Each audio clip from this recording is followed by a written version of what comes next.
Let us know when you're ready. I'm rolling.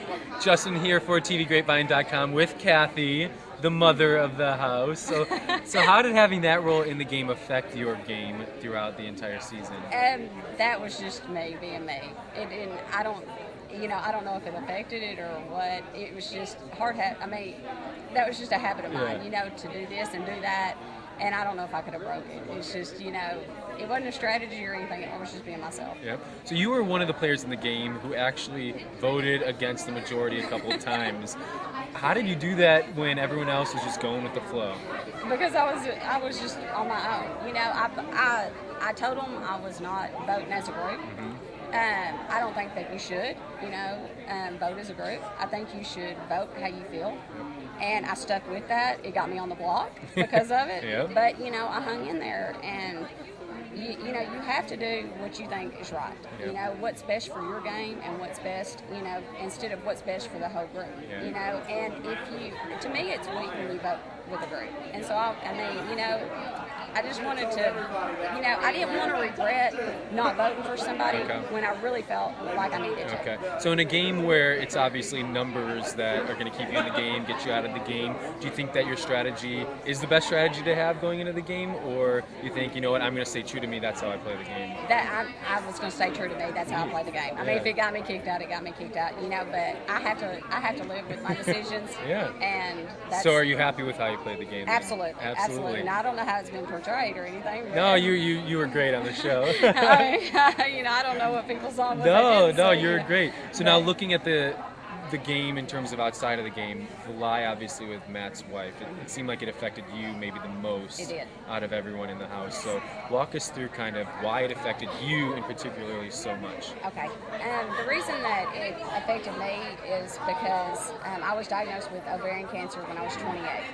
And I've struggled with it for this long. And I've taken chemo, I've been through surgeries, and I wanted to give people a will to live on this show. I wanted them to see you can survive, because they didn't tell me I would survive. They told me that I would die, And I wanted to show it. If you fight a big battle, you can survive and give people hope. Whereas he did the opposite. To me, he knocked down their hope that I was trying to give them. And on top of that, there's people with the disease that he said that they have, and those people, are struggling with their disease, and it was just a slap in their face.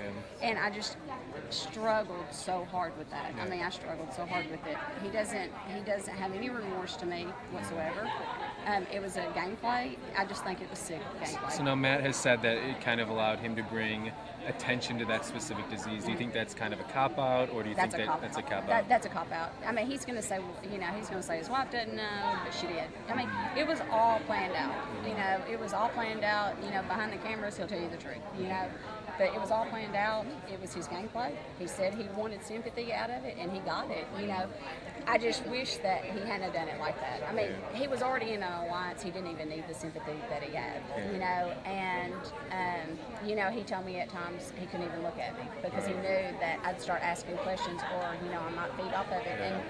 And it's just sad gameplay, but I don't have to live with that. He does. And what I have to struggle with is trying to forgive him. Well, you were a great example of someone who had defeated cancer and showed on the show. So do you think that it's a good platform for you to kind of show people that you are this example, even besides all the drama with Matt? Yes, I hope so. I hope so that people will see that you can survive and you can fight. And I was hurt. I'm still hurt. I mean, I still get teary-eyed even talking about it. But I was probably affected the most. In the house on it when I was told, because I was just like. And I think you being affected just shows the character and kind of the person that you actually are. So that's great to see. Thank you. So now looking at the season, obviously a lot of drama. Let's talk about some fun. What were some of the fun moments that stand out in your mind that you think, oh my gosh, I never would have thought that I'd be doing this right now? Okay, I would never think that I would be going through Carmel. Yep. At all. Okay, at all. I mean, that's when I actually personally thought you were the saboteur. Yeah. I thought she was going to use this, I'm the older person in the house, which you aren't even that old, and I can't get through it. No, I was sick. I actually was sick. I had just taken IV antibiotic 2 hours before that. Oh, geez, didn't know that. Yeah. Okay. I was sick. I actually was sick, and I struggled through the Carmel.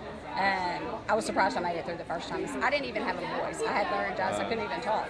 So I had been so sick, and I went ahead and I struggled through it and everything.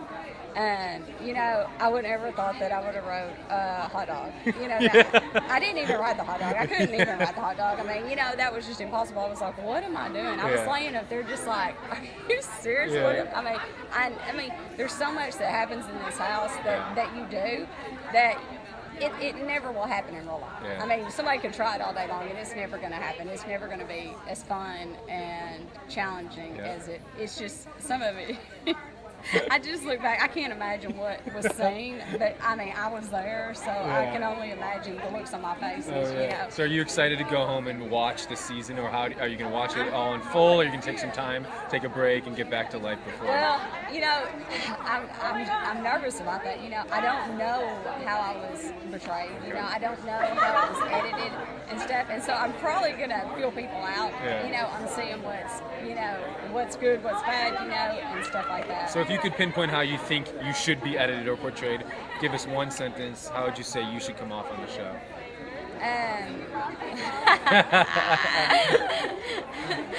You know, I think that I would come off as who I was, you know. I mean, I normally don't lay around my pajamas all day long. I know I did that a lot here, but, you know, I hope that, you know, I come off as a good person, a good mom, you know, a good example for others, you know, to try and be, you know, truthful. I mean, you know, I wasn't saying that I tell the truth all the time in the house, but, you know, I tried to stay true to myself and stay, and it made me alone a lot. But you know, I don't have any regrets on that. You know, I mean, I don't feel like I need to go and apologize to somebody at all. You know, and if I can leave out of here without having to write somebody a note or calling and begging for their forgiveness, I'm pleased. Well, I think that you did achieve that. So as a viewer, I would say you nailed it on the head. That's how you're portrayed. Okay, thank you. I hope you enjoy watching it. Thank you so you. much for talking with us. Thank you. Thank you, Kathy. I appreciate it. Have a good night. Have fun. Thanks. Thank You're you. great. You're great. Yeah, you were exactly that on the Really? season. Because I was worried. No, you. I was like, oh. No, the Brendan didn't about the.